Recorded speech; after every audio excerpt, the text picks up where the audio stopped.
السلام عليكم. اول يوم بعد ما جيت من مصر النهارده، انا جاي امبارح بالليل بس الجو ورايا الجو عالمي.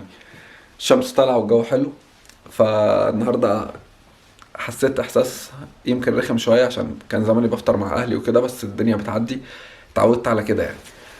ولبست التيشيرت اللي انا لابسه ده، فحسيت اللي تحت الجاكيت فحسيت ان الدنيا مختلفة عشان التيشيرت ده كنت بلبسه هو نص كم.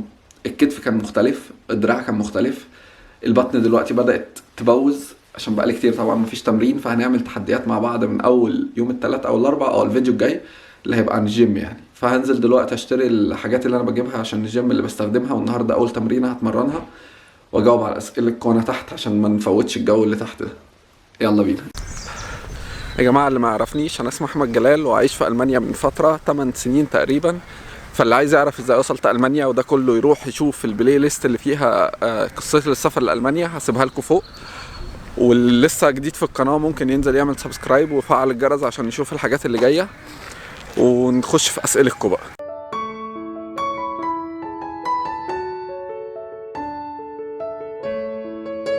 اول سؤال، هنخش في الاسئله اللي هي اجابتها بسرعه، وبعد كده في الاخر هخش لكم في كذا سؤال كده محتاجين شرح شويه.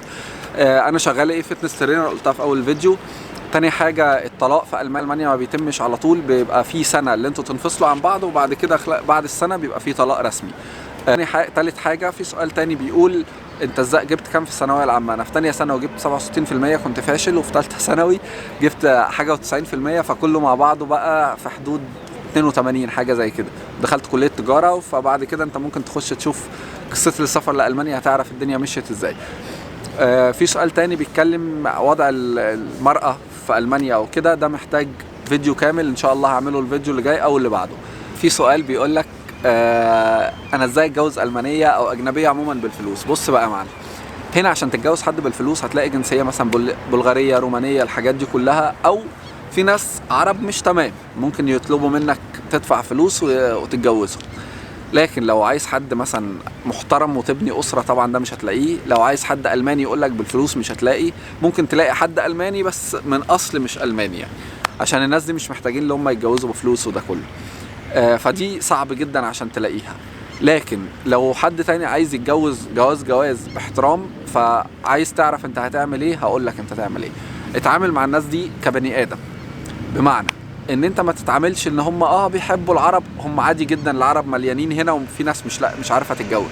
لكن هم اتعامل كانسان بعيد عن الدين وبعيد عن اي حاجه، اتعامل كانسان ان انت بتتعامل مع واحده بني ادمه. في ناس هتقول لك يا عم ده بيجوا الغردقه وبيجوا شرم ولا بيسافروا دوله عربيه سياحه فبيقضوها وبيروحوا يناموا مع ناس ويعملوا عادي يعني.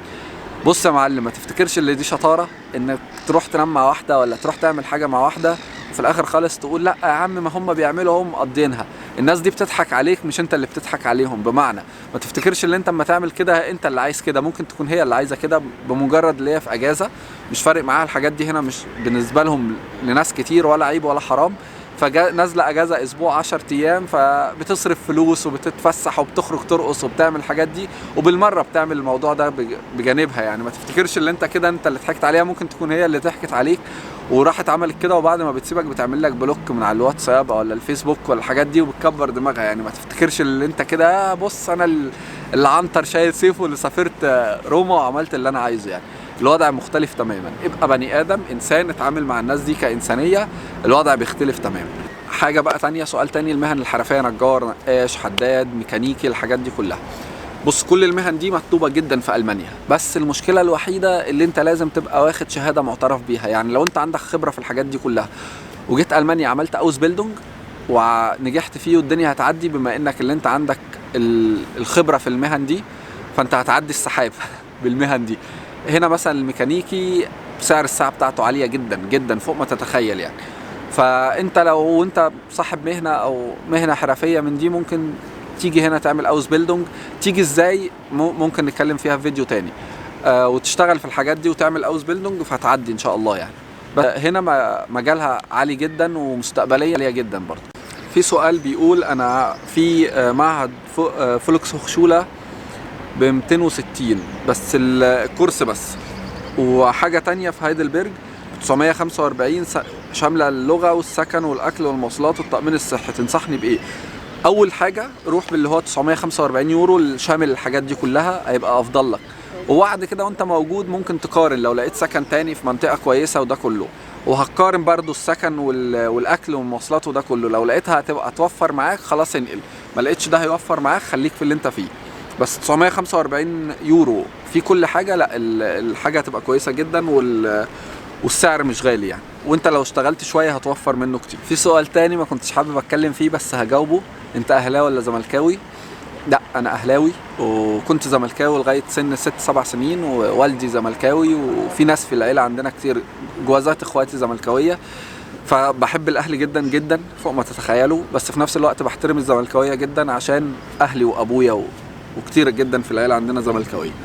في سؤال تاني، انت متجوز؟ اكيد لو انت شفت الفيديوهات التانية هتعرف ان انا متجوز وجيت المانيا عشان كنت متجوز المانية من وانا في مصر. في سؤال بتاع عبده مصطفى، ده السؤال اللي كان كبير جدا فسبته للاخر عشان هياخد وقت. اول حاجه بيسال عن التمريض والاي تي، الاثنين مطلوبين جدا في المانيا، بس انا مش هقدر اقول لك مرتب معين، هي مرتباتهم عاليه بس مش هقدر اقول لك المرتب المعين بتاع كل مهنه منه عشان بتختلف من مكان لمكان، من مستشفى لمستشفى، من شركه لشركه كده. لكن اقل سعر للساعه ب 9 يورو 86 سنت، ده البروتو اللي هو من غير ضرايب ولا تامينات ولا اي حاجه، مش مخصوم منه حاجه. بس الحاجات دي السعر الساعه اعلى من كده بكثير، ممكن توصل 14-15 يورو يعني. تاني سؤال، في سؤال تاني بيقول افضل كليه في مصر لو هتنفعني. لا ما اقدرش اقول لك على حاجه، الاثنين كويسين، تمريض وحاسبات معلومات اللي هو او مهندس اي تي يعني. بس الافضل لو انت بعد الثانويه العامه عرفت تجيب جامعه هنا في المانيا، ده افضل كتير جدا عشان بعد كده مش هتبقى مضطر تعادل شهادتك او كده. الاوز بيلدونج التمريض في المانيا بيبقى 3 سنين. الجيش لو رحت المانيا وبدرس مثلا وانا في سن قبل الجيش، لو كانت سنه الجيش خلال دراستي او اقامتي في المانيا، هل يجب ان انزل مصر ولا ايه؟ يا ريت تكلمنا في الحاجه دي. انا ما اعرفش عشان ما مرتش بيها، بس كان في واحد صاحبي عمل معايا فلوج قبل كده فجي سن الجيش، بس لو نزل اللي هو سمعه ان هي ما ينفعش لازم ينزل، والجيش هنا ما بيعترفش بالدراسه بره. انا ما عنديش خلفيه بس بقول لك اللي اتقال لي يعني. فلو نزلت تقريبا بيبقى لازم تقدم نفسك في الجيش وتشوف هتعمل. في سؤال تاني بيقول قبل السفر لو انا عايز اخش كليه معينه اعمل ايه، او تمريض او كده؟ انت بتبعت للكليه عادي جدا، بتخش على جوجل بتعرف الايميلات بتاعت الكليات فبتبعت لهم وبتستنى الموافقه. وسؤال تاني بيقول لو عايز احسب تكاليف الكليه والسكن والحاجات دي، ونفترض اللي هي 1000 يورو وانا الفلوس هتخلص وكده، هي التكاليف ما بتوصلش 1000 يورو عشان واحد صاحبي برضو اللي كان عامل معايا الفلوج اللي قبل كده، ممكن تخش عنده او تشوفه او تخش تشوف الفيديو، بيقول اللي هو في الشهر بيصرف 500 يورو. ممكن تقل تزيد بنسب معينه. انت بتبقى عامل حساب هنا عشان لو الفلوس قلت ممكن يبعتوا لك من مصر، بس انت ممكن تشتغل وتوفر كتير قوي من الفلوس دي. اللغه، ادرس لغه في المانيه وانا في مصر قبل ما اسافر لغايه مستوى كام؟ ممكن بص ادرس لغايه ما تقدر، لغايه بيتس باي مثلا، لغايه على قد ما تقدر عشان اللغه هي اللي هتنفعك هنا وتخليك تشتغل اسرع. السكن، انا وصلت المانيا انا همشي ازاي واعرف منين ان البيت ده للايجار؟ انت ساعات بتبقى تخش على مواقع وبتقدر تاجر، او بتخش على سكن الجامعه وبتاجر منه وبتعرف. سمعت ان صعب تلاقي سكن في المانيا، لا مش صعب ولا حاجه. يا ريت تعمل لنا حلقه عن افضل الوظائف في المانيا، هعملها لكم ان شاء الله. الاقامه الدائمه كيف الحصول عليها؟ الحصول عليها لو انت بعد خلال 5 سنين او 6 سنين بتكون بتشتغل وما بتاخدش فلوس ومعاك شغل كويس مرتبه كويس بتاخدها، او تكون متجوز وبتشتغل فبتاخدها خلال 3 سنين. يا ريت تعرفنا او تقول لنا التجهيزات اللي ممكن نعملها قبل ما نيجي المانيا. اول حاجه، والملابس والحاجات دي كلها، اول حاجه شوفوا اللي انا هوريه لكم ده ونيجي تاني.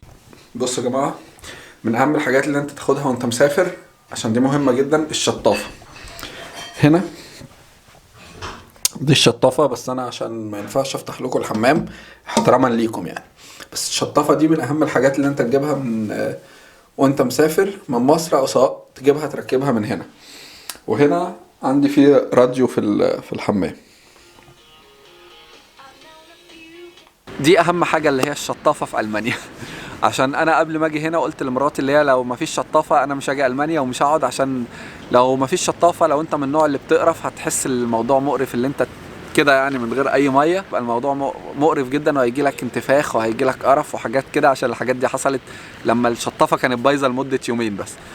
تاني حاجه، ممكن لو انت لسه جديد ممكن تجيب كلسون. الكلسون مش هيفيدك كتير عشان هيدفيك وكده، بس بعد كده هيبقى مقرف وملل. بس ما تروحش تجيب كلسون محمد ابو سويلم اللي في سر الارض يعني. لكن اللبس ممكن تجيب جواكت من مصر، بس هتلبس حاجات تحتيها حاجات تقيله عشان الجواكت ما بتبقاش تقيله قوي اللي في مصر. بس الموضوع مش زي ما انت متخيل، روسيا هي اللي ممكن تبقى ساقعه، وهنا الدنيا ساقعه، بس بالنسبه لنا في مصر الدنيا ساقعه جدا، بس مش اللي هي الاسكيمو يعني. في سؤال تاني بيقول ازاي اقنعت اهلك بالزواج لاجنبيه؟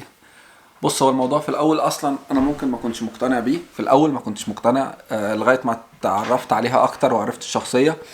فانا كلمتهم في الموضوع ده، فهم بيثقوا فيا جدا، بس كان عندهم شويه قلق.